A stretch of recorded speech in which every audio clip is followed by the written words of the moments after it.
नमस्कार साथियों। जब पूरी दुनिया कोरोना के प्रकोप से जूझ रही है, दुनिया के अधिकतर देशों में लॉकडाउन चल रहा है, तब प्रकृति भी खुलकर सांसें ले रही है। इस बीच एक और प्राकृतिक व खगोलिक घटना होने वाली है, जिसे पूरी दुनिया देख सकेगी। ये घटना चांद से जुड़ी होगी। जी हाँ, आज 26 मई को चांद बेहद खास होगा, हर दिन से कहीं ज्यादा खूबसूरत और बड़ा दिखेगा। आज लगने वाला है चंद्र ग्रहण। कैसे लगता है ये चंद्र ग्रहण? चंद्र ग्रहण यानी लूनर इक्लिप्स, ये एक अद्भुत खगोलीय घटना है, जिसके बारे में जानने के लिए बहुत सारे लोगों के मन में बहुत सारी जिज्ञासा होती है। चंद्र ग्रहण को समझने से पहले हमें ब्रह्मांड को समझना होगा।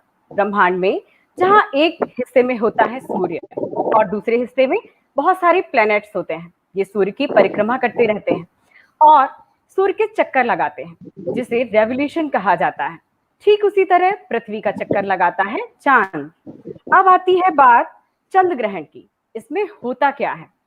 ये वो स्थिति है जिसमें सूरज, पृथ्वी और चांद तीनों एक ही रेखा में आ जाते हैं। पृथ्वी की छाया चंद्रमा पर पड़ती है और इसको कहा जाता है कि चांद पर ग्रहण लग गया।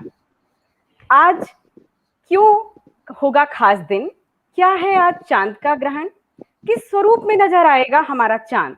आज का चांद सुपर मून, ब्लड मून या पिंक मून? चलिए जानते हैं इस प्रोग्राम में चंद्र ग्रहण को लेकर उठ रहे बहुत सारे सवालों के जवाब। मैं डॉक्टर निधि शुक्ला, शासकीय उच्चतर माध्यमिक विद्यालय छतवई से, शहडोल से, और मेरी टीम के सहभागी हैं श्री ओम प्रकाश पाटीदार जी, शासकीय उत्कृष्ट विद्यालय शाजापुर से, श्री शैलेंद्र कसैरा जी, जो कि कमला सागर हायर सेकेंडरी विद्यालय नलखेड़ा से। आज इस प्रोग्राम के मुख्य वक्ता श्री तुषार पुरोहित जी, जिनका टीम के सभी सदस्यों के द्वारा हार्दिक अभिनंदन स्वागत करती हूँ। Thank you all. बेसिकली हम सर, मैं आपका थोड़ा सा परिचय देना चाहूंगी लोगों को। आपने 2000 से IIT, IISER, तारामंडल जैसे संस्थानों में 80 से अधिक न्यूटॉनिक टेलीस्कोप बनाने के लिए कार्यक्रमों का आयोजन किया। आपने 2005 से 2017 तक NDA पुणे में एक प्रशिक्षक के रूप में कार्य किया। आपने 1995 से अब तक विभिन्न स्कूलों के शिक्षकों के लिए 30 से अधिक प्रशिक्षण कार्यक्रम, 500 से अधिक आकाश दर्शन कार्यक्रम किए। साथ ही आपने IUCAA और मुक्तांगन एक्सप्लोरेटरी के लिए 800 से अधिक तारामंडल शो किए। आपने 2004 से टेलीस्कोप बनाने के लिए कार्यशालाओं का आयोजन किया। आप किड्स कैंप, कॉर्पोरेट टूर्स में पिछले 10 वर्षों से एक्सप्लोरर्स ट्रैकिंग क्लब और आकाश दर्शन के सदस्य हैं और वर्तमान में 2012 से टेलीस्कोप बनाने की गतिविधियों के लिए आयुका के साथ काम कर रहे हैं। आपका एक बार पुनः टीम के सदस्यों के साथ इस प्रोग्राम में, जिसका नाम है चंद्र ग्रहण वैश्विक और सामाजिक परिदृश्य, में आपका हार्दिक स्वागत है। लोगों के मन में, बड़ों के, बच्चों के, सबके मन में खगोलीय घटना जो चंद्र ग्रहण होने वाली है, इसके लिए बहुत सारी भ्रांतियां भी होती हैं, बहुत सारे सामाजिक मिथक भी होते हैं। तो आज सब के बारे में हम चर्चा करेंगे। तो आपका स्वागत है sir. Thank you madam. So basically हम बहुत सारी चीज़ें बात करते हैं। तो बेसिकली हम बचपन से एक चीज़ जो हमें दिखाई जाती है, हम देखते आते हैं, जो खगोलीय चीज़ है जिससे हम परिचित होते हैं, वो होता है मून। तो आज हम उस मून के बारे में थोड़ी सी चर्चा करेंगे, उसके बारे में थोड़ी सी जानकारी लेंगे। वैसे भी बहुत सारी चीज़ें हमें किताबों में पढ़ाई जाती है, दिखाई जाती है, ज्योग्राफी में बहुत सारी चीज़ें हम देखते हैं, लेकिन वो समझना और उसका मीनिंग और उसके होने वाले इफ़ेक्ट जो है, उसके बारे में आज हम थोड़ी जानकारी लेते हैं। और ये एक आज बड़ा अच्छा दिन है। यहाँ पे अभी लूनर इक्लिप्स ऑलरेडी चल रहा है। मेरे यहाँ पे अगर बाहर जाएंगे तो अभी लूनर इक्लिप्स जस्ट ख़त्म होने आया है, तो ख़त्म हो जाएगा और 11 मिनट के लिए विजिबल था, पार्शली लूनर इक्लिप्स है। आप उसको भी देख सकते हैं, तो उसके बारे में भी चर्चा करूंगा और मैं बता दूंगा। स्क्रीन शेयर हो गई? No sir. Hello, screen share कर दिया मैंने। हाँ सर, अभी नहीं हुआ। हाँ हो रहा है। प्रो- हाँ, हो गई। बिल्कुल जी sir. Sir. Okay, so basically हम जो रोज की चीज देखते हैं, जिसके बारे में बात करते हैं, तो वो है हमारा मून। तो हमें आंखों से जो मून, फुल मून नजर आता है, तो वो कुछ इस प्रकार से नजर आता है, जिसमें हमें बहुत सारे काले काले धब्बे दिखते हैं, जिस पे बहुत सारी कविताएं रची गई है, जिसको वो बच्चे चा प्यार से चंदा मामा कहते हैं, या ऐसा वाला जो मून है। तो उसको हम ऑब्जर्व करते हैं, उसको रोज देखते हैं। तो इसके बारे में थोड़ी सी जानकारी हम लेते हैं। अगर इसको हम एक्चुअली टेलीस्कोप से देखेंगे तो देखिए कैसा दिखता है। उसके अंदर हमें बहुत सारे गड्ढे हैं, माउंटेन्स है, वैलीज है, बहुत सारे क्या कहते हैं, लेडीज को चांद की तरह उपमा या उसके बारे में बताते हैं। लेकिन एक्चुअल अगर वो कोई भी इस टेलीस्कोप से इस मून को देख लेगा, तो वो ऐसे नजर नहीं आएगा, बहुत सारा, बहुत खूबसूरत। तो उसके ऊपर बहुत सारे गड्ढे हैं, माउंटेन्स है, वैलीज है। तो ऐसा वाला मून है। तो मून के बारे में जानकारी लेते वक्त हमें जो हमेशा नजर आने वाली चीज होती है कि हमें मून में हर जगह पे हर दिन अलग अलग तरीके की मून की फेजेस नजर आती है, जो हमें रेगुलर ऑब्जर्व करते हैं। तो बेसिकली इसका रीजन क्या होता है? तो मून जो है या चंद्रमा जो है, वो चंद्रमा अर्थ के इर्द गिर्द घूम रहा है, और रोटेशन और रिवोल्यूशन दोनों भी कर रहा है। तो इस टाइम पे हमें जब नजर आता है, तो बेसिकली क्या होता है कि आप इस चीज में देखोगे तो क्या है, यहाँ पे सनलाइट है और ये मून है, चंद्रमा है। तो चंद्रमा के ऊपर जो लाइट आती है, उसके हिसाब से हमें अलग अलग मून की फेजेस नजर आती है। उसके ऊपर अर्थ की शैडो नहीं आती। ओके, तो ये चीज ध्यान में रखिए। तो बेसिकली इसके बारे में बात करते वक्त अगर हम देखेंगे तो हमें ये अलग अलग मून के फेजेस नजर आते हैं। और हमेशा देखा, ध्यान से देखेंगे तो हमें मून की एक ही सरफेस, एक ही फेस नजर आती है। और इसमें आप एनिमेशन में आप देख पाओगे तो आपको क्या दिख रहा है, ये मून भी थोड़ा सा टिल्ट और चेंज होते हुए नजर आता है। सो बेसिकली टोटली 50% हमें मून नजर नहीं आता, हमें 59% मून नजर आता है। तो ये ऐसा वाला मून जो है, तो हम उसको, उसकी हमें एक ही फेस क्यों नजर आती है? तो बेसिकली उसका रोटेशन और रिवोल्यूशन एक है। मतलब क्या हुआ? तो बेसिकली अगर हम देखेंगे तो ये आपको चीज नजर आ रही है, ये मैंने क्या किया है। अगर हम ये मान ले यहाँ पे हमें फुल मून या न्यू मून नजर आ रहा है, और न्यू मून के टाइम पे अगर ये एरो जो है अर्थ की तरफ पॉइंट हो रहा है, जैसे जैसे ये मून अपनी ऑर्बिट में आगे आगे निकलता जाएगा, तो क्या नजर आएगा, ये अलग अलग यहाँ पे ये ट्रायंगल बन रहा है ना, इतना सा छोटा सा, ये देखिए। तो ये इल्यूमिनेट हो जाएगा। तो इसकी वजह से हमें क्या नजर आएगी, एक छोटी सी मून की फेज नजर आएगी न्यू मून के बाद। वो जब पूरा का पूरा यहाँ तक आ जाएगा तो आधा नजर आएगा। लेकिन आप एरो का डायरेक्शन जो है वो हमेशा देखिए, वो हर तरफ मून के तरफ ही, अर्थ की तरफ ही फेस कर रहा है। तो इससे क्या होगा, इसका ऑर्बिट में घूमने का जो टाइम है और इसका रोटेशन और रिवोल्यूशन, अपने इर्द गिर्द घूमने का टाइम और अर्थ का चक्कर लगाने का टाइम, ये दोनों भी ऑलमोस्ट सेम है। उसकी वजह से हमें मून की एक ही सिंगल फेस नजर आती है। और क्या होता है, और बेसिकली हम मून देखते हैं, अगर, तो ये क्या हो गया हमारा, फुल मून की न्यू मून की पोजीशन हो गई। यहाँ पे सन है, यहाँ पे मून है, ये अर्थ की ऑर्बिट है, और इसमें अर्थ है। तो इसमें क्या होता है कि हम ऑब्जर्व करते हैं एक ही डायरेक्शन में है, लेकिन मून को वापस घूम के उसी पॉइंट पे आने के लिए, जब न्यू मून के लिए जाना है, तो उसके लिए क्या लगता है, तो हम देखेंगे कि जनरली हम क्या ऑब्जर्व करते हैं कि एक फुल मून से लेके दूसरे फुल मून तक हमें कितने लगते हैं, या एक न्यू मून से लेके दूसरे न्यू मून तक हमें लगभग 30 डेज नजर आते हैं। सो बेसिकली ये प्रॉब्लम क्यों होता है कि इसका 27 डेज में अगर मून अगर एक चक्कर लगाता है अर्थ का, तो उसको 30 डेज क्यों लगते हैं? तो बेसिकली इसको समझने के लिए एक जानकारी लीजिए कि ऑर्बिट में अर्थ हम जो देख रहे हैं, ये अर्थ भी एक जगह पे स्टेशनरी नहीं है। अर्थ भी जो है सन के चक्कर लगा रही है। तो जब अर्थ जो है अपनी ऑर्बिट में भी धीरे धीरे आगे बढ़ रही है, जब तक ये 27 दिन में एक रोटेशन कंप्लीट करके आएगा।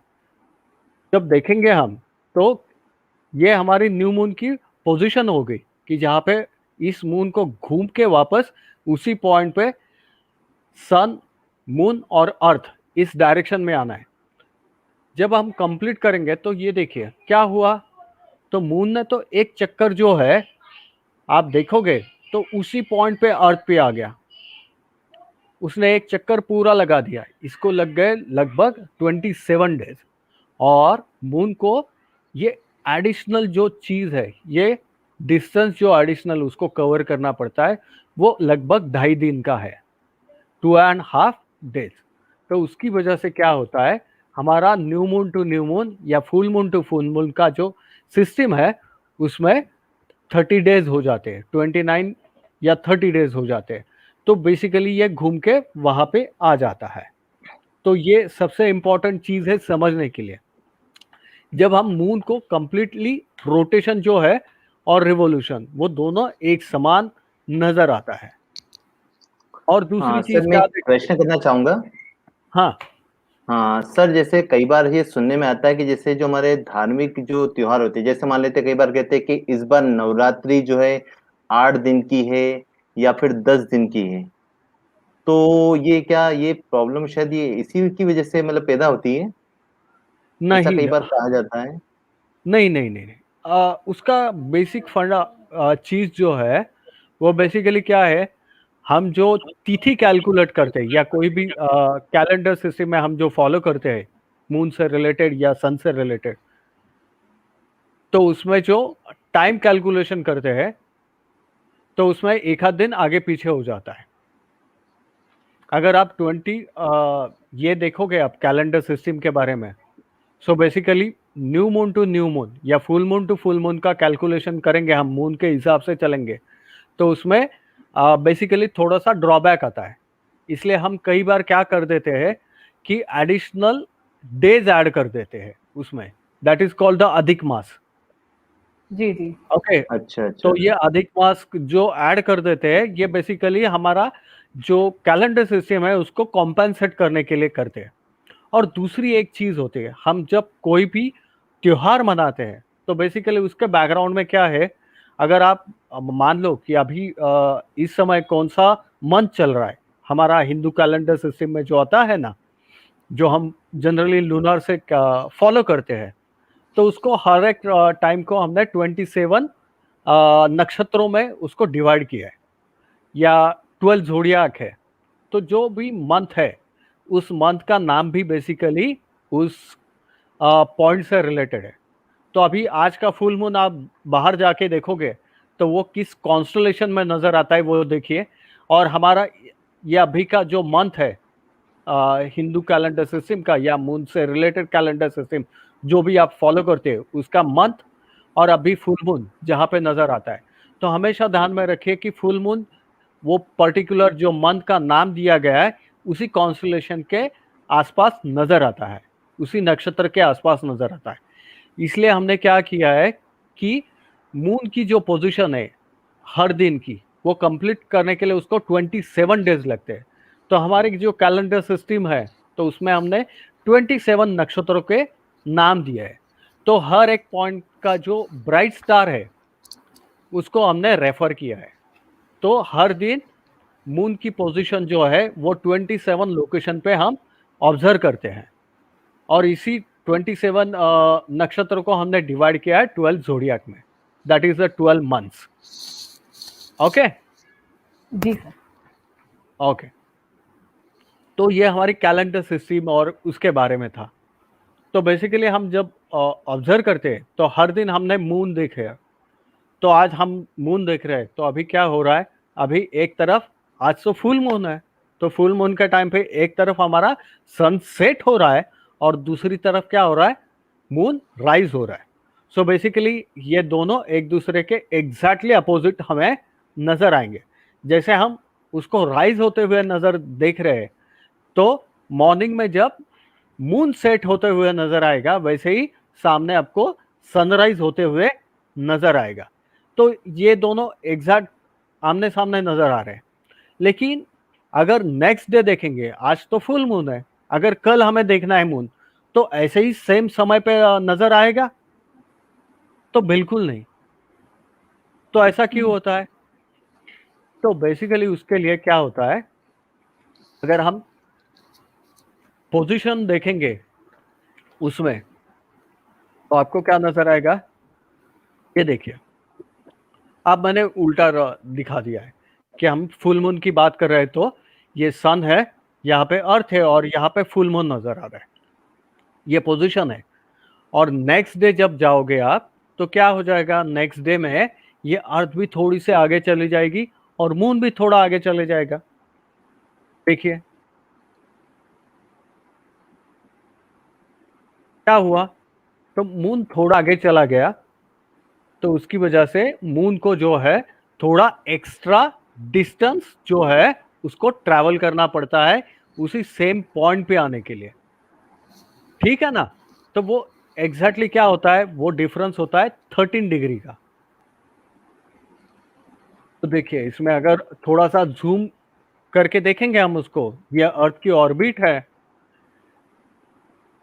और ये मून है, सनलाइट हमें आ रहा है, और अगर हम सनलाइट देखेंगे, ये तो एग्जैक्ट परपेंडिकुलर आ गया, देखिए। तो ये पूरा का पूरा सनलाइट जो है ये मून के ऊपर आ रहा है, तो हमें फुल मून नजर आ रहा है।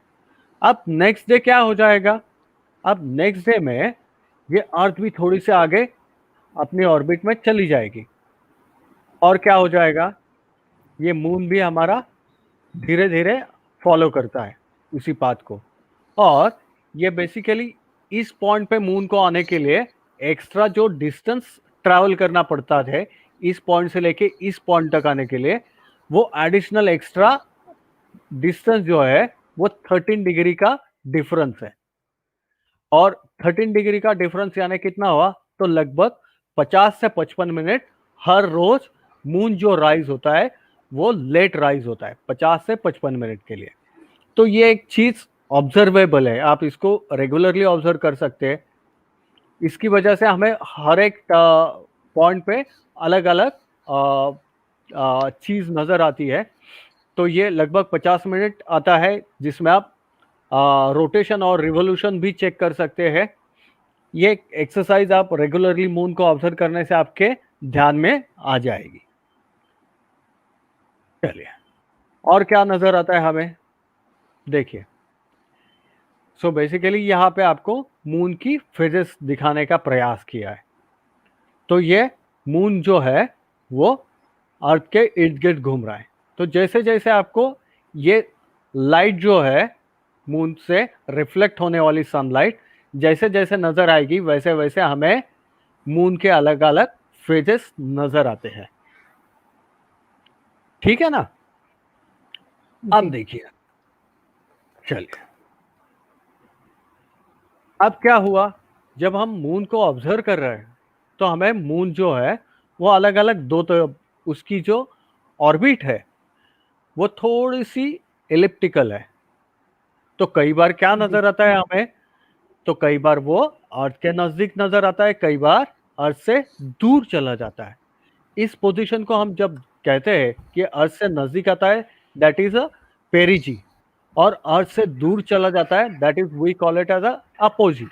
तो ये दो चीजों से हमें क्या नजर आता है, तो हमें बेसिकली क्या नजर आता है कि मून का जो रेगुलर साइज है, जैसे कि आज हम बात कर रहे हैं, तो आज फुल मून भी है, इक्लिप्स भी है, और उसके साथ में क्या है, तो हम एक चीज हमेशा बताते हैं या देखते हैं, सुपर मून है। मतलब क्या हुआ सुपर मून का, तो सुपर मून यानी कि क्या हो गया कि वो अर्थ के नजदीक है, पेरिजी पे है। तो उससे क्या फर्क पड़ता है? तो उससे हम देखेंगे कि हमारा जो मून नजर आता है आसमान में, तो वो लगभग 14%, 14% थोड़ा बड़ा दिखता है। उसकी वजह से हमें क्या नजर आएगा, हमारा जो ब्राइटनेस है मून का वो भी थोड़ा सा कम ज्यादा नजर आता है। कई बार एक्सट्रीमली सुपर मून जो कहते हैं तो उस टाइम पे हमें काफी ब्राइट नजर आता है क्योंकि वो थोड़ा नजदीक आ जाता है। लेकिन अर्थ और मून का एवरेज डिस्टेंस अगर देखेंगे तो 3,84,400 किलोमीटर है। लेकिन हम उसको ये एवरेज डिस्टेंस है, और रेगुलरली आप इसको ऑब्जर्व करते रहेंगे तो आपकी साइज में चेंज आता हुआ नजर आता है। इसके अलावा हम मून के बारे में हम बात करते हैं और हर बार एक फ्रेज इस्तेमाल करते हैं, once in a blue moon. Once in a blue moon यानी क्या हो गया? तो हर एक मंथ में हम जब ऑब्जर्व करते हैं तो हर एक मंथ में एक फुल मून नजर आता है, और जी। कई बार ऐसा होता है कि फुल मून नजर आते हुए उसी मंथ में 2 बार फुल मून आ जाते हैं। तो पहला जी, जी, वाला तो फुल मून हो गया, और दूसरा जी। वाला जो मून हमें नजर आता है वो है, उसको हम कहते हैं ब्लू मून। Blue moon. तो ये हो गया हमारा ब्लू मून। जैसे सुपर मून हो गया जिसमें आपको बेसिकली अर्थ के नजदीक आता है मून, तो इसकी वजह से हमें मून बड़ा दिखता है। और कई जी, बार और ये माइक्रो सर ये माइक्रो पेरिजी और अपोजी क्या है ये? ये बेसिकली, हाँ, जैसे कि मैंने बताया कि आप इसकी ऑर्बिट देखेंगे तो इसमें जी, क्या जी। है, इस तरफ हमारा सन है, जी, ऊपर जी। की तरफ जहाँ से हमें लाइट ओके, नजर आ रही है। ओके। ओके, और ये मून हुँ। की ऑर्बिट है। जी, हाँ, अगर हम देखेंगे तो एक तरफ सन है, उसकी वजह से इसकी जो ऑर्बिट है वो थोड़ी सी इलिप्टिकल है, जी, ओवल है। तो उसकी वजह से क्या जी। होता है, वो कई बार हमें अर्थ के नजदीक नजर आता है, कई बार अर्थ के दूर जाता हुआ। तो अर्थ दूर। के नजदीक जब जी, नजर आता है तो उस पॉइंट को हम पेरिजी कहते हैं, और अपोजिट में चला जाता ओके। है, अर्थ से दूर चला जाता है, that is we call apogee. Clear है? जी। हाँ। जी, जी, तो बिल्कुल। उसकी वजह से हमें कई बार मून का जो एंगुलर साइज है वो छोटा या बड़ा होता हुआ नजर आता है। और सुपर मून की तरफ हम देखेंगे तो उस बार हमें 14% बड़ा मून दिखता है, लगभग हम जो रेगुलर देखते हैं बड़ा। उसके कंपैरेटिवली, या माइक्रो मून से जी। कंपेयर करेंगे तो। इसे पेरिगी मून भी कहते हैं क्या? हम्म, पेरिजी मून भी कहते हैं। पेरिगी मून भी कहा जाता यस सर। हाँ हाँ हाँ हाँ।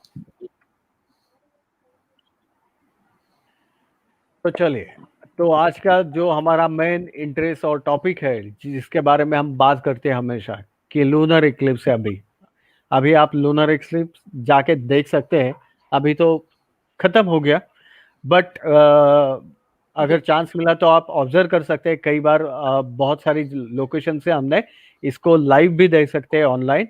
तो अभी लूनर इक्लिप्स के बारे में थोड़ी सी जानकारी लेते हैं। तो इसमें हम ये जनरली हम ज्योमेट्री में ये इमेज दिखते हैं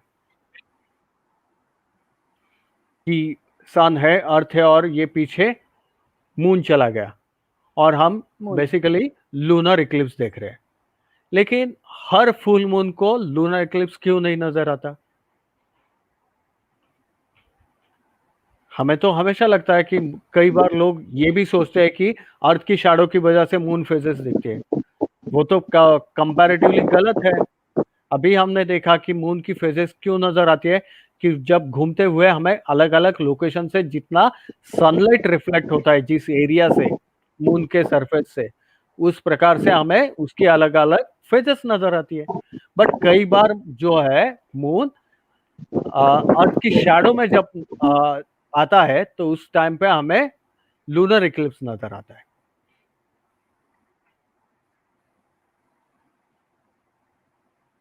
तो लूनर इक्लिप्स के टाइम पे हम अगर देखेंगे, ये टोटल लूनर इक्लिप्स है जिसमें आप देखेंगे ये ऑरेंज कलर का हमें मून नजर आता है। ऑरेंज, कई बार थोड़ा सा लाइटली ब्राउन नजर आता है। लेकिन ये डिसअपियर नहीं होता है। हम इक्लिप्स है, अर्थ की बड़ी सी शैडो आ रही है और अर्थ की बड़ी सी शैडो में ये मून अंदर जा रहा है। तो बेसिकली हमारा सोचना होता है कि सनलाइट जो है वो मून पे नहीं आ रहा है। हमें मून क्यों नजर आता है? क्योंकि सनलाइट रिफ्लेक्ट होती है मून से। बट अभी तो मून जी। के ऊपर सनलाइट नहीं आ रही है, तो वो अर्थ के पीछे चला गया, फिर भी मून नजर आ रहा है। ऐसा क्यों होता है? तो बेसिकली ये हमें बताता है कि हमारे अर्थ के ऊपर बड़ा सा एक कैप है जिसको हम कहते हैं एटमॉस्फेयर। ये एटमॉस्फेयर का जो कैप है, बड़ा सा वातावरण है, उसकी वजह से क्या होता है, जो सन का लाइट है वो थोड़ा सा जो हमारे अर्थ के एटमॉस्फेयर में डस्ट पार्टिकल जो है उसकी वजह से स्कैटरिंग होता है, और उस स्कैटरिंग की वजह से कई सारा लाइट जो है वो मून की तरफ आगे चला जाता है। इस स्कैटरिंग की वजह से हमें आसमान भी ब्लू नजर आता है, और रेड कलर जो है वो आगे निकल जाता है रेड कलर की वेवलेंथ की वजह से। तो वो आगे चला जाने के बाद वो हमें इक्लिप्स के टाइम पे मून पे से रिफ्लेक्ट होता हुआ नजर आता है। इसकी वजह से हमें हमेशा जो मून है इक्लिप्स के टाइम का वो रेड कलर का नजर आता है, इसलिए हम कई बार उसको रेड मून भी कहते हैं। तो ऐसा वाला रेड मून और ब्लड मून, कहते हैं। हाँ, तो आप उसको हाँ, ऑब्जर्व जबकि कर सकते हैं। हाँ, लोगों का सही ऐसा है। मानना रहता है कि अर्थ की शैडो पड़ रही है तो इसको पूरा ब्लैक होना चाहिए, तो फिर ये इतना रेडिश क्यों रहता है या ऑरेंज हाँ, कलर का क्यों दिखता है? तो बेसिकली हमारा एटमॉस्फेयर है। जब हम जी। सोलर इक्लिप्स देखते हैं तो हमें ये पता है कि मून के ऊपर एटमॉस्फेयर नहीं है, तो उसकी वजह से हमें ये इफेक्ट जी। सोलर इक्लिप्स के टाइम पे नजर नहीं आता, तब वो कंप्लीटली डार्क नजर कर देता है ना। अगर हम इसी समय अगर मून पे चले गए जी। कि जिस टाइम पे एक्चुअली ये लूनर इक्लिप्स चल रहा है, जैसे हम यहाँ से मून को ऑब्जर्व कर रहे हैं ओके। और हमने कुछ लोगों को भेज दिया मून के ऊपर, या हमारा चंद्रयान ऐसा जी। कोई यान भेज दिया मून पे, तो मून से क्या नजर आएगा? तो मून से जी। आप देखोगे हम्म। तो उसके बारे में भी बताता हूँ। ये बेसिकली हम जब ट्रेजेक्टरी देखते हैं तो उसमें क्या है, ये अर्थ है, ये येलो कलर वाला पोर्शन जो है यहाँ से सनलाइट आ रहा है, और यहाँ पीछे जो है ये अर्थ की शैडो है। शैडो। ये नजर आ गई। ये काफी लंबी शैडो होती है। अब जब इसमें क्या होता है तो उसमें हमें दो शैडो नजर आती है, एक अम्रा होती है और एक पेनाम्रा होती है। तो कई बार जो है मून बस पेनाम्रा से निकल जाता है, जिसकी वजह से हमें मून का जो ब्राइटनेस है वो स्लाइटली कम हुई नजर आती है, लेकिन इक्लिप्स ढंग से नहीं नजर आता। जब मून इस अम्रा के इस लोकेशन से पास होगा तभी हमें टोटल या पार्शियल लूनर इक्लिप्स नजर आएगा। और लूनर इक्लिप्स देखते वक्त और एक चीज इंपॉर्टेंट है, सोलर इक्लिप्स जब देख रहे हैं तो वो स्पेसिफिक छोटे से लोकेशन से नजर आता है, छोटे एरिया से नजर आता है, लेकिन अर्थ की शैडो जो है वो काफी लंबी है और बड़ी है। उसकी वजह से जब हम मून का जो या लूनर इक्लिप्स जब देखते हैं तो ये चंद्र का ग्रहण देखते हैं, तब जो शैडो से पास होगा तो लगभग आधे अर्थ से हमें ये विजिबल हो जाता है। अब ये देखिए, ये आपको नजर आ रहा है? जी। ये यहाँ पे मून है, ये धीरे धीरे इस शैडो से अंदर होकर बाहर निकल जाता है। 1 2 और ये 3, यहाँ से ऐसे होते हुए बाहर निकल जाएगा, तो जिससे हम ऑब्जर्व कर पाएंगे। तो बेसिकली हमें ये जो चीज है या इक्लिप्स जो है वो क्यों नजर आते हैं, तो शैडो के एक साइज है और दूसरा उसका एंगुलर साइज है, उसकी वजह से आता है।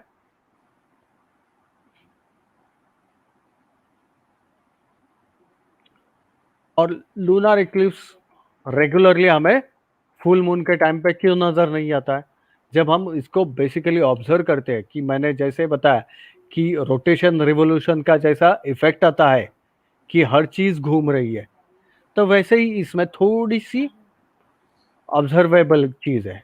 आप देखेंगे कि ये अर्थ दिखाई, हमेशा हम डायग्राम में दिखा देते हैं कि सन है, अर्थ है और पीछे मून चला गया और इसकी अर्थ की शैडो जो है वो मून पे आ गई, इसलिए हमने लूनर इक्लिप्स देखा। लेकिन ये जैसे मैंने पहले बताया कि इसकी ऑर्बिट जो है वो स्लाइटली ओवल शेप की है, वैसे ही हम जानते हैं कि अर्थ का अगर हम ऑर्बिट लेंगे, सन और अर्थ का जो प्लेन है ऑर्बिट का, उसके हिसाब से मून का ऑर्बिट वाला जो ये ऑर्बिट है वो स्लाइटली टिल्ट है, तिरछा है, 5 डिग्री से थोड़ा सा तिरछा है। उसकी वजह से क्या हो जाता है, कई बार मून जो है वो फुल मून के पॉइंट पे, इस पॉइंट पे नजर आता है, लेकिन वो थोड़ा सा कई बार ऊपर रहेगा।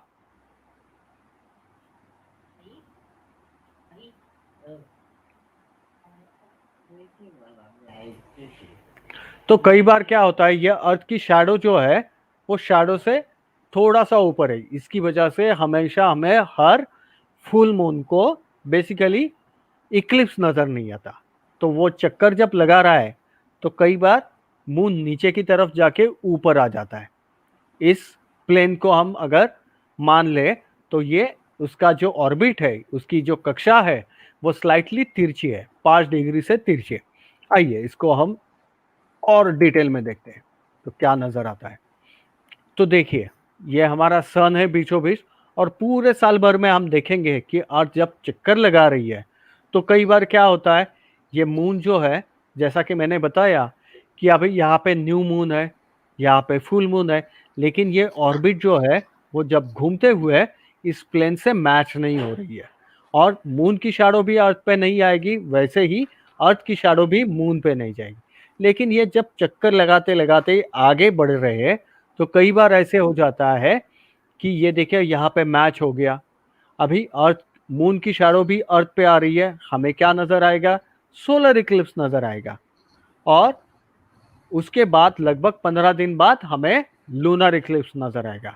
तो हमेशा ये चीज ध्यान में रखिए कि जब भी हम लूनर इक्लिप्स देख रहे हैं तो उसके साथ में एक सोलर इक्लिप्स भी आएगा, और सोलर इक्लिप्स अगर देख रहे हैं तो उसके साथ में एक लूनर इक्लिप्स भी आएगा। बट ये बिल्कुल भी नेसेसरी नहीं है कि जहां से हमें सोलर इक्लिप्स नजर आ रहा है उसी जगह से हमें लूनर इक्लिप्स नजर आएगा। यह अर्थ के रोटेशन के हिसाब से थोड़ा बहुत चेंज होता है।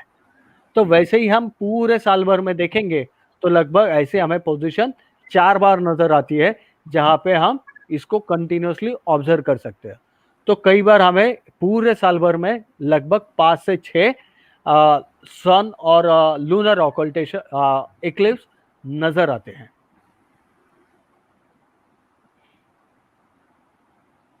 ये देखिए, ये एक ब्यूटीफुल 2 साल पहले 31 जान को जो टोटल लूनर इक्लिप्स हुआ था, उस टाइम पे ईशान और राहुल करके मेरे जो 2 फ्रेंड है, उन्होंने जी। उसको कंटिन्यूसली मून के इमेजेस लिए थे। तो आपको वाह, ये नजर आएगा कि जब ये मून राइज हो रहा है तब ऑलरेडी ब्लड मून है, बहुत रेड कलर खूबसूरत है का। सर। और ये जब धीरे धीरे धीरे जैसा आसमान में आगे बढ़ रहा है और ये जी, धीरे धीरे मून जो है अर्थ की शैडो से बाहर निकल रहा है, बाहर तो निकल आपको रहा है, ये, हाँ, तो ये डिफरेंस आपको नजर आता जाएगा। नज़र आ रहा और है। यहाँ जी, जी, तक, जी। ये यहाँ पे इस पॉइंट पे लूनर इक्लिप्स जो है वो खत्म हो गया। खत्म और हुआ। बेसिकली क्या होता है कि अर्थ की शैडो काफी बड़ी है, उसकी जी, वजह से क्या होता है कि हमें लूनर इक्लिप्स जो है वो कई बार कुछ घंटों तक नजर आता है। उस हिसाब से आप सोलर इक्लिप्स देखेंगे तो सोलर इक्लिप्स जो है वो कुछ मिनटों का रहता है, जिसमें बेसिकली मून की शैडो जो है वो बहुत ही छोटी है, तो उसकी वजह से हमें ऐसा नजर आता है। जी, हाँ, जैसे मैंने बताया कि अगर हम मून पे चले गए और मून से हमने अर्थ की तरफ देखना शुरू किया कि अभी इक्लिप्स चल रहा है, तो हमें क्या नजर आएगा। तो ये देखिए, आपको ये पीछे मून सन है, वो कंप्लीटली अर्थ का एंगुलर साइज जो है वो कंपैरेटिवली सन के हिसाब से बहुत ही बड़ा है। अगर आप देखोगे इसको, एक ऑरेंज कलर का एक सर्कल नजर आ रहा है, यहाँ पे रिंग जी नजर आ रही है। ये रिंग जो है दैट इज अवर एटमॉस्फेयर। जी जी हाँ, और इस एटमॉस्फेयर से जो लाइट आती है मून की तरफ, उसकी वजह से हमें मून जो है वो ऑरेंज कलर का नजर आता है। दिखाई देता अगर हम मून पे खड़े हो गए तो हमें ये ऐसा बेहद खूबसूरत नजारा ऑब्जर्व कर पाएंगे, चांद से अर्थ का इक्लिप्स। जी जी, तो आज का जो इक्लिप्स है तो उस देखेंगे अगर, तो मैं बेसिकली पूना से हूँ, तो पूना एकदम यहाँ पे एक्सट्रीम एंड पे है। अगर हम कुछ लगभग इस एरिया में रहते या ऑस्ट्रेलिया के आसपास रहते तो हमें कंप्लीटली ये ब्लड मून जो है वो नजर आ जाता। लेकिन अभी हमारे पास ऑलरेडी मून जो है वो राइज हो चुका है, लेकिन हमारा इक्लिप्स जो है वो खत्म हो गया है। अभी वो अमरा से निकल के पेनामरा में चला गया है, इसलिए आप देखोगे तो उसका ब्राइटनेस जो है वो कंपैरेटिवली थोड़ा सा कम नजर आएगा। और आगे आने वाले बहुत सारे लूनर इक्लिप्स या सोलर इक्लिप्स के बारे में आपको जानकारी लेनी है या इसके लिए इंफॉर्मेशन लेनी है, तो आप इस खूबसूरत वेबसाइट को याद रखिए। इसका नाम है timeanddate.com। इसके ऊपर आप अपना लोकेशन ऐड कर देंगे तो उस लोकेशन के हिसाब से आपको ये सारी चीजें नजर आ जाएगी। तो बेसिकली जो अभी हम ऑब्जर्व कर रहे हैं, तो पुणे से हमें क्या दिखने वाला था जब एक्चुअली मून राइज होता है। बेसिक ड्यूरेशन है देखिए 11 मिनट का है। तो ये कोने पे छोटा सा कट किया हुआ अर्थ की शैडो जो है वो नजर आती है। जी जी जी हाँ, अगर हम ये पूरे के पूरे ये डार्क एरिया में रहते अगर, तो हमें कंप्लीटली टोटल लूनर इक्लिप्स नजर आता। बट ये हमें अभी पार्शियली थोड़ा सा कट किया हुआ पार्शियली लूनर इक्लिप्स नजर आया होगा। चलिए, तो बहुत सारी भ्रांतियां रखते हैं हम कि इक्लिप्स है तो उस इक्लिप्स के टाइम पे कुछ खाना नहीं चाहिए, पीना नहीं चाहिए, बाहर घूमना नहीं चाहिए। तो वैसे ही जब मैंने वो इक्लिप्स की फोटो दिखाई थी, तो हमने उस टाइम का जो बेहद खूबसूरत हमें टोटल लूनर इक्लिप्स मिला था, तो उसको हमने बहुत काफी बढ़िया से सेलिब्रेट किया था। आप देखेंगे इसको एक्चुअली हमने लाइव किया था। इस कोने में आपको नजर आ जाएगा ये इक्लिप्स चल रहा है। उस टाइम पे हम लोगों ने एक बड़ा सा केक काट के सेलिब्रेशन किया था और बहुत सारे लोगों ने हमने खाया था, और अभी भी हम जिंदा है, इससे बहुत कुछ नहीं खूबसूरती हुआ। बहुत खूबसूरती से आपने दुनिया को दिखा दिया कि ये सारा अंधविश्वास है और हमें इसे बिल्कुल नहीं मानना चाहिए। और ये प्रकृति का एक नेचुरल नजारा है जिसे सेलिब्रेट भी किया जा सकता है। बिल्कुल, इसी के साथ क्योंकि मैं हाँ हाँ एक्चुअली मैं पाटीदार सर से थोड़ा सा ये जानना चाह रही थी कि जो ग्रहण के समय बहुत सारे देशों में अलग अलग मान्यताएं रहती हैं, वो क्या हैं? जी जी।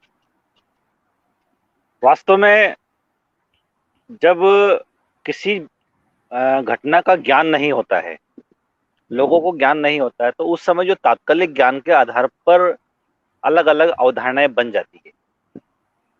जैसे कि हम बात करें हमारे भारत में चंद्र ग्रहण को लेकर, सूर्य ग्रहण को लेकर बहुत सारी भ्रांतियां हैं। और अक्सर भारत में बात की जाती है कि हमारे देश में ऐसा है, हमारे देश में ये वाली भ्रांतियां बहुत ज्यादा है। तो निश्चित रूप से यदि हम एक वर्ल्ड वाइड नजर डालें इस पे, पूरे विश्व का परिदृश्य देखें, तो हर स्थान पर अलग अलग अवधारणाएं मानी जाती है। ऐसा बिल्कुल आवश्यक नहीं है कि भारत में ही ऐसी धारणाएं हैं, गलत धारणाएं हैं। वास्तव में गलत धारणाएं नहीं है। उस समय जब लोगों को तात्कालिक जो ज्ञान था उसके आधार पर कुछ परिकल्पनाएं की होगी, और वो आज के संदर्भ में वास्तविकता से दूर है, इसलिए हम उसको अंधविश्वास का नाम दे रहे हैं। भारत की बात करें तो राहु केतु द्वारा ग्रहों को खा लिया जाता है, ऐसा अवधारणा मानी जाती थी। उसी प्रकार वियतनाम की बात करें हम, तो वियतनाम में लोगों का मानना है कि एक विशाल मेंढक है, वो सूर्य को खा लेता है, और उस घटना को सूर्य ग्रहण वहां पर कहा जाता है। बाद में उस मेंढक के जो स्वामी होता है जिसको हॉर्न बोलते हैं, वो उसको आदेश देते हैं कि तू मेंढक को छोड़ दे। उसी प्रकार आपको स्लाइड दिखाई दे रही ड्रैगन की, तो ड्रैगन नाम का फोटो देखकर समझ गए हो चीन में भी ऐसी अवधारणाएं बिल्कुल बहुत कॉमन है कि ड्रैगन ने सूर्य को खा लिया है, और बाद में जो वहां के एक देवता है झांग जियान, उनके आदेश से उसको रिलीज कर देते हैं। उसी प्रकार हम उत्तर अमेरिका की बात करें या फिर यूनान की प्राचीन सभ्यता की, यूनान में भी माना जाता है कि जब ईश्वर नाराज होता है, लोगों से उसको कुछ नाराजगी होती है, उस समय वो ऐसी घटनाएं करता है जिससे कि सूर्य या चंद्र कुछ समय के लिए विलुप्त हो जाते हैं। तो ऐसी घटनाएं वास्तव में अंधविश्वास हम मान रहे हैं, लेकिन उस समय की जो परिस्थिति थी, वहां पर लोगों के ज्ञान के आधार पर लोगों ने धीरे धीरे वो समाज में व्याप्त होती गई। लेकिन आज जब हम वास्तविकता को जान गए हैं, हम विज्ञान के द्वारा इन घटनाओं का अच्छे से वर्णन समझ पा रहे हैं, तो हमें चाहिए कि उन चीजों को हम छोड़ दें और जो अभी परिष्कृत हमारे पास नॉलेज है उसको एक्सेप्ट करें। और कभी कभी उन अवधारणाओं के कारण बहुत सारे नुकसान भी हो जाते हैं, और इसलिए हम मानते हैं कि अंधविश्वास घातक हो सकते हैं। लेकिन आप आस्था को अपने स्वरूप में रखिए, ज्ञान को अपने स्वरूप में रखिए और दोनों के बीच सामंजस्य बैठाइए, तो निश्चित रूप से कोई समस्या नहीं होगी। जिस प्रकार तुषार सर की टीम ने सेलिब्रेट किया, क्योंकि अलौकिक नजारा था, बार बार नहीं मिलता ऐसा अवसर देखने का। तो जब हम किसी का बर्थडे सेलिब्रेट कर सकते हैं, जब कोई हम दीपावली को सेलिब्रेट कर सकते हैं, तो क्यों ना उस अलौकिक नजारे को हम सेलिब्रेट करें। तो इस प्रकार से हमारी अवधारणा अब बदलने लगी है और धीरे धीरे लोग इसको सेलिब्रेट भी कर रहे हैं। तो मेरा सभी जो बच्चे देख रहे हैं उनसे आग्रह है कि आप भी किसी घटना को पहले तो साइंटिफिकली उसको समझिए और उसके पीछे क्या कारण है उसको जानिए, जिससे आपका नॉलेज बढ़ेगा और हम उस घटना के प्रति जो वर्तमान तथ्य है उनको आने वाली पीढ़ी के सामने रख पाएंगे। जी सर, बहुत अच्छा संदेश। बच्चों को जरूर बात समझ में आई होगी कि जब तक किसी चीज का साइंटिफिक रीजन समझ में ना आए तब तक किसी भी अंधविश्वास में बिल्कुल मत पड़िए। और इसी के साथ मैं सर से, तुषार सर से एक और क्वेश्चन करना चाहती हूँ कि एक और भ्रांति जो कि महिलाओं के लिए, गर्भवती महिलाओं के लिए अक्सर आती है कि उन्हें इस समय बाहर नहीं निकलना चाहिए, तो क्या ये वास्तविकता में सही है या ये सिर्फ अंधविश्वास है? ये अंधविश्वास है। बस हम वही तो बता रहा हूँ कि ये सारी चीज जो है वो बस शैडो की चल रही है। अच्छा। अब कंटिन्यूअसली दिन भर घूमते रहते हैं, वो जी सनलाइट आ रहा है, उससे आपकी भी शैडो जमीन पे गिरती है, जी तो जी, उस शैडो से किसी को परेशानी होती है? बिल्कुल नहीं। नहीं होती है, बिल्कुल तो बिल्कुल वैसे नहीं। ही मून मून अगर अर्थ की शैडो में जी, चला जा रहा है तो उससे क्यों वो परेशानी होने लगे? ये परेशानी इससे तो होगी, कुछ बिल्कुल नहीं सही होती बात। है। हाँ हम्म, जी। बस हाँ, लेकिन ये कुछ शैडो का भ्रांतियाँ खेल फैली है। हुई हैं। हाँ, हाँ जी, भ्रांतियां फैली है क्योंकि हम इसके बारे में नहीं जानते थे। नहीं जानते अभी थे। आप जी, पहले से अगर हम देखेंगे कि अर्थ जो है वो कर्व नहीं है, फ्लैट है, ये हमारी धारणा जी, थी। आज हमने जी, सैटेलाइट भेजे, आज हमें पता है कि अर्थ कैसे घूमती है, हमारा अर्थ का रोटेशन क्या है, हमारा एक लोकेशन का जीपीएस कोऑर्डिनेट सिस्टम पता है हमें। इतनी सारी जानकारी रखते हैं अब। तो ये चीजों के बारे में अभी तो हमें मॉडिफाई होना चाहिए, अभी ये भ्रांतियां निकाल देनी चाहिए। जैसे बिल्कुल, हमारे पता नहीं था पहले, आज तो हमारे पास सारी चीजें पता है, इसका साइंस पता है, इसका एक्चुअल अवेयरनेस हमें पता है। तो अभी ये चीजों को मानना छोड़ देना चाहिए। बिल्कुल, बिल्कुल सही बात है। तो और ये हम्म, जी, अच्छा, तुषार सर एक और प्रश्न मेरे हाँ मन में बोलिए। भी है और बच्चे अक्सर पूछते हैं मुझसे, और वो कहीं ना कहीं विज्ञान से जुड़ा है कि ऐसी अवधारणा आजकल है कि सूर्य ग्रहण या चंद्र, सूर्य ग्रहण तो हालांकि देखना खतरनाक हो सकता है वैसे भी, चाहे ग्रहण नहीं हाँ हो, कि ग्रहण के हाँ। समय विशेष प्रकार की किरणें निकलती है, उस समय हमको नहीं देखना चाहिए। तो इसमें कितनी सच्चाई है? सामान्य रूप से चंद्रमा या सूर्य ग्रहण से निकलने वाले विकिरण और ग्रहण के समय निकलने वाले विकिरण, दोनों में क्या डिफरेंस है? इस पे दोनों में थोड़ा सा कुछ प्रकाश नहीं है। डालकर। जी। सनलाइट तो एक ही है ना, रोज तो वही आता है। रोज हाँ, उसमें जो अगर डिफरेंस होने लगा तो हम जिंदा कैसे रहते? उसको पता है लेकिन कि उसका उसके यहाँ पे इक्लिप्स होने वाला है। जी, इक्लिप्स तो हर जगह पे होता है। आप पूरी सोलर सिस्टम में देखेंगे तो पूरी सोलर सिस्टम में कितना है, 8 ग्रह है। उनके साथ में अगर जुपिटर देखेंगे तो जुपिटर के साथ में इतने सारे बहुत सारे सैटेलाइट है, तो हम जुपिटर पे जाके नहीं देखते कि वहां पे इक्लिप्स होता है कि नहीं। अगर हम देखेंगे सब जगह पे, सभी जगह पे इक्लिप्स होता है, तो उस सन को कितनी परेशानी होती। अरे हर जगह पे इक्लिप्स हो रहा है तो मुझे क्यों परेशानी हो रही है। तो ऐसी कोई चीज नहीं है, वो सनलाइट पे हम जिंदा है, तो वो सनलाइट से हमें क्यों दिक्कत ही होने लगी। ऐसी कोई भी आती नहीं है चीज, बस हाँ, शैडो का खेल है, एंगुलर डिस्टेंस है। जैसे एंगुलर डिस्टेंस मैच होता है वैसे हमें अलग अलग नजारे नजर आते हैं। ये प्राकृतिक चीजों का हमें आनंद लेना चाहिए, इसका बहुत सही से अभ्यास या उसके बारे में जानकारी लेनी चाहिए। जी जी। अच्छा, जहाँ तक मैं समझता बच्चे हूँ, कुछ कमेंट बॉक्स में भी एक क्वेश्चन डाल रहे हैं। जी हाँ, जी। लेकिन एक बात है जो हमेशा या जिसके बारे में अक्सर कहा जाता है कि आप टोटल सोलर इक्लिप्स देख रहे हो। टोटल सोलर इक्लिप्स देखने के लिए आप किसी बेल्ट में चले गए तो वो आप सोलर गॉगल इस्तेमाल करके पार्शियल जो चल रहा है सोलर इक्लिप्स उसको देख रहे हैं। लेकिन जिस समय ये क्लोज टू डायमंड रिंग आता है, एकदम छोटी सी हमें रिंग नजर आती है। आपने कई बार न्यूज में या कहीं पे देखा होगा तो एक डायमंड रिंग आती है। डायमंड रिंग क्या है, तो बेसिकली जो मून का सरफेस है वो बेसिकली स्पेरिकल नहीं है, उसमें भी माउंटेन्स एंड वैलीज है। तो कई बार उसके मून के वैलीज से जो लाइट हमारी तरफ आती है उसकी वजह से हमें डायमंड रिंग नजर आती है। तो डायमंड रिंग के बाद क्या होता है, वो कंप्लीटली सन को कवर कर देता है, तो उस टाइम पे पूरा का पूरा अंधेरा हो जाता है। उस टाइम बहुत सारे लोग इस नज़ारे को देखने के लिए सोलर गॉगल है उसको उतार देते हैं। तो सोलर गॉगल उतारने के बाद हमारा जो बेसिक फंडा जो है, हम ये सारी चीजें देख रहे हैं, ये टेलीस्कोप हमारा जो बेसिक टेलीस्कोप है जिससे हम देख रहे हैं वो हमारी है आंखें। तो आंखें जो है, जो बेसिकली हम इसको देखेंगे तो आंखों में भी एक लेंस है। तो आंखों में जो लेंस है वो दिन में अगर आप किसी को भी ऑब्जर्व करोगे तो लगभग आंखों की जो लेंस है वो 2 मिलीमीटर की होती है। ओके, आप किसी रात के समय में अंधेरे में चले गए तो पहले तो उस रूम की कुछ चीजें नजर नहीं आती, लेकिन धीरे धीरे उस रूम की सारी अंधेरे में चीजें नजर आने लगती है। क्यों? क्योंकि हमारी जो लेंस है वो लेंस बड़ी हो जाती है, फैल जाती है। तो वो लगभग आइडियली 7 मिलीमीटर तक फैल जाती है। तो वैसी ही चीज है जब सोलर इक्लिप्स देख रहे हैं, तो सोलर इक्लिप्स के टाइम पे अंधेरा जब हो जाता है तब हमारी ये आइलैंड्स जो है थोड़ी सी बड़ी हो जाती है। इसलिए हमें ध्यान रखना है कि सडनली अगर दूसरा डायमंड रिंग आएगा तो उस टाइम पे सडनली एकदम लाइट आएगा, ब्राइट लाइट आएगा, है ना। तो उसकी वजह से हमें वहां पे ख्याल रखना है कि डायमंड रिंग दिखने से पहले हमें सोलर गॉगल लगा देना है कि ये एकदम ब्राइटनेस ना आ जाए, जिसकी वजह से हमारे आइरिस जो मैक्सिमम बड़े हो गए उसमें ज्यादा लाइट जा सकता है। ऐसे भी हम सन की तरफ खुली आंखों से नहीं देख सकते, ये सावधानी आपको बरतनी पड़ेगी।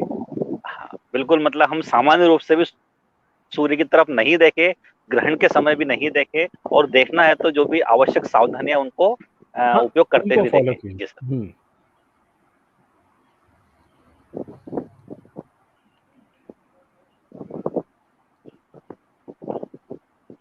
बच्चे भी कमेंट बॉक्स में लिख रहे हैं, क्या लूनर इक्लिप्स के समय भी हमें कोई विशेष प्रकार का ऑपरेटर्स यूज करना है या हम ऐसे ही खुले आसमान में छत पे जाकर उसे देख सकते हैं? अरे खुली आंखों से बेझिझक देखो जितनी चाहे जितनी देर तक। अगर आपके पास टेलीस्कोप या बायनोकुलर है तो बायनोकुलर लगा के देखो, ये बहुत खूबसूरत नजारा होता है। और सबसे बढ़िया चीज जो नजर आती है, तो रेड मून तो दिख रहा है जी। रेड मून के अलावा एक चीज और नजर आती है, जब ये धीरे धीरे टोटल लूनर इक्लिप्स या टोटलिटी की तरफ जैसे जैसे आगे बढ़ रहा है पार्शियली धीरे धीरे, तो अर्थ की जो शैडो है वो कैसे एक एक क्रेटर्स को डिसअपियर करती जाती है। ये देखने वाला एक सुंदर नजारा रहता है जिसको आप ऑब्जर्व कर सकते हो। एक और क्वेश्चन था मेरा कि ये जो चंद्रमा के लिए एक पिंक मून नाम दिया गया है, ये कुछ खास वजह थी उसे पिंक मून नाम देने की? ना। हमारे यहाँ पे एक चीज है बेस्ट, हमारे यहाँ पे जो भी हम फेस्टिवल सेलिब्रेट करते हैं, हमारे यहाँ फेस्टिवल को सारे नाम है। कई सारी जी। जगह पे ऐसे कोई फेस्टिवल नहीं है, तो उन्होंने हर एक लोकेशन पे उसको अलग अलग नाम दिए। जैसे ब्लू मून है, ब्लड मून है, वैसे ही है। There is no special effect, नाम है उसका। जी। बस नाम है। सर मेरा एक प्रश्न था, मान लेते हाँ हैं सूर्य ग्रहण हो रहा है और मैं सूर्य ग्रहण को सुरक्षित तरीके से देखना चाहता हूँ, तो मैं किस तरह हाँ। से या फिर बच्चे किस तरह से सुरक्षित रूप से सूर्य ग्रहण को देख सकते हैं? बेसिकली सूर्य ग्रहण अगर देखना है तो आप पिन होल कैमरा बना सकते हैं, जिसका पिन होल कैमरा बना के उसकी इमेज लेके उसको देख सकते हैं। या फिर कोई भी solar goggle the best thing कि सोलर गॉगल से देखिए। आप अगर कोई टेलीस्कोप या अलग कोई इंस्ट्रूमेंट इस्तेमाल कर रहे हैं तो हमेशा ध्यान में रखें, उसके लिए स्पेशल सोलर फिल्टर आते हैं। इन सोलर फिल्टर का इस्तेमाल करके आप उससे आप देख सकते हैं, लेकिन आपको प्रिकॉशन लेनी है। और या फिर दूसरा तरीका होता है कि उसकी प्रोजेक्शन, सन की इमेज लो। ये इसमें आप अगर ऑनलाइन कहीं पे भी जाके देखोगे तो जिसमें आप बॉल मिरर जैसी चीज जो है उसका इस्तेमाल करके आप सन की इमेज को प्रोजेक्ट करके सोलर इक्लिप्स देख सकते हो। और कुछ? वैसे आपके प्रेजेंटेशन में बहुत सारी चीजें, बच्चों की मन की जो जिज्ञासा है वो शांत हो चुकी है, और सामान्य जो प्रश्न है उनको भी हमने डिस्कस इसमें किया है। यदि कुछ कमेंट्स बॉक्स में ऐसे प्रश्न आते हैं तो उसको हम ले लेंगे अभी। हाँ, और एक मैं बात बताना चाहता हूँ कि अगर जी जी आपको बहुत सारे लोगों को इंटरेस्ट रहेगा कि जी जी। आज का जो लूनर इक्लिप्स है, अगर उसे देखना चाहते हैं तो जी आयुका का वेबसाइट, जो यूट्यूब का चैनल है आयुका साइपॉप करके, जिस पे हमने बेसिकली क्या किया था, हमारे इंडिया से ये नज़र नहीं आ रहा है, तो हमारे कुछ कलीग्स है हवाई में, तो जी। वहाँ से हमने इसको लाइव किया था। तो आप अभी भी यूट्यूब में कहीं जाके इस चंद्र ग्रहण का आनंद ले सकते हैं। थोड़ा सा सर, बार बार जैसे आपने आयुका का बारे में बताया है, क्योंकि हमारे मध्य हाँ प्रदेश में संस्था नहीं है, पुणे में है वो। तो आपकी हाँ। जो संस्था है आयुका, बेसिकली किस फील्ड में कार्य करती है और बच्चों को किस तरह की एजुकेशन यहाँ से मिलती है, और यहाँ या फिर इसमें आयुका में या फिर एस्ट्रोनॉमी में करियर की संभावनाएं यदि है तो थोड़ा सा उस पर भी आप प्रकाश डालिए। Basically IUCAA is a research institute, वहाँ पे रिसर्च किया जाता है एस्ट्रोनॉमी और एस्ट्रोफिजिक्स में। और यहाँ पे बहुत सारे जो लोग आते हैं वो बेसिकली पीएचडी करने के लिए या पोस्ट डॉक करने के लिए आते हैं, जो एस्ट्रोनॉमी या एस्ट्रोफिजिक्स में काम करते हैं। तो basically that is a one more main motto of this IUCAA. और उसके साथ में अलावा बहुत सारी चीज़ें जो चलती है, तो उसमें हमारा एक जो है साइंस सेंटर भी है जो वर्क करता है बेसिकली पॉपुलराइजेशन करने के लिए। अगर आपको पीएचडी करने के लिए आयुका में आना है तो आपको आयुका की एंट्रेंस क्रैक करनी पड़ेगी। उसके अलावा आपका फिजिक्स और मैथ्स बढ़िया होना चाहिए, जिसकी वजह से आप एमएससी का फिजिक्स ये करके आप इसको आगे पीएचडी के लिए आ सकते हैं। जी जी। इसके अलावा बहुत सारी चीज़ें हैं, बट ये बेसिक चीज़ ध्यान में बेसिक रखिए। बेसिक बेसिक चीजें हैं। जी जी।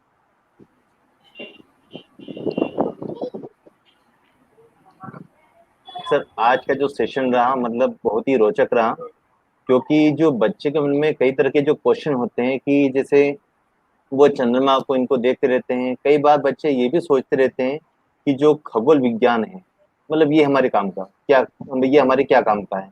पर ये जो खगोल विज्ञान है देखा जाए तो सबसे प्राचीन विज्ञान में से एक है, क्योंकि इसी से ही मतलब मनुष्य आगे बढ़ पाया है। जैसे देखा जाए तो खगोल विज्ञान ने ही हमें बताया है कि कब मान लेते हैं कि जैसे खगोल विज्ञान को इस तरह से परिभाषित कर सकते हैं कि ये एक तरह का पैटर्न है। जैसे मनुष्य ने देखा कि हर साल जैसे बारिश होती है, बारिश के बाद फिर ठंड आ जाती है, फिर गर्मी आती है। और उसने ये भी देखा कि जब ठंड आती है तब कुछ खास तरह की ताराओं जो तारे हैं वो एक पैटर्न में दिखते हैं। तो मतलब जो खगोल विज्ञान है, आपने इसकी जो इतनी सुंदर जानकारी दी कि किस तरह से हम इसको प्रयोग कर सकते हैं, और जो कई कारण होते हैं जैसे चंद्रमा में जो इसकी फेजेस दिखते हैं, ये जो घटना और बढ़ना किस वजह से दिखाई देता है। तो जो दर्शकों को जानकारी बहुत अच्छी लगी है, और मतलब कई तरह के जो कमेंट्स बॉक्स में कमेंट्स आ रहे हैं, अब कमेंट्स इतने सारे हैं कि हम सारे तो यहाँ पे शो नहीं कर सकते हैं। और आपने जो आपका जो प्रैक्टिकल अनुभव था, उसके आधार पे जो हमको जानकारी दी है, इसके लिए हम पूरी टीम, जो हमारी विपनेट टीम की तरफ से आपका आभार व्यक्त करते हैं sir. Thank you. Thank you sir. Thank you. Thank you. और साथ ही चाहेंगे कि अगली बार जब भी मौका मिले तो एक टेलीस्कोप के ऊपर कि बच्चे किस तरह से जो अपने घरेलू सामान से टेलीस्कोप बनाकर एक सेशन कर सकें, इसके ऊपर बिल्कुल। आपसे मतलब चाहेंगे कि इसके ऊपर एक सेशन किया जाए। कभी भी, और कभी जैसा भी। भी मिलेगा हम इसके ऊपर एक सेशन रखेंगे। Not only the telescope, telescope से तो हम आसमान देखेंगे, लेकिन टेलीस्कोप के अलावा हम माइक्रोस्कोप के बारे में भी सोचेंगे कि एक साथ दो इंस्ट्रूमेंट, एक चीज को बड़ा बना के देखे और छोटी चीज को बड़ा बना के तो ऐसी जरूर दोनों सर। चीजों के बारे में देखेंगे। वाओ, तो सर बहुत अच्छा लगा जल्दी सर ही आपसे। मतलब ऐसी जो वर्कशॉप का आप आयोजन करेंगे। थैंक यू जी जी, sir. Okay, thank you. Thank you, thank you. Bye. Thank you.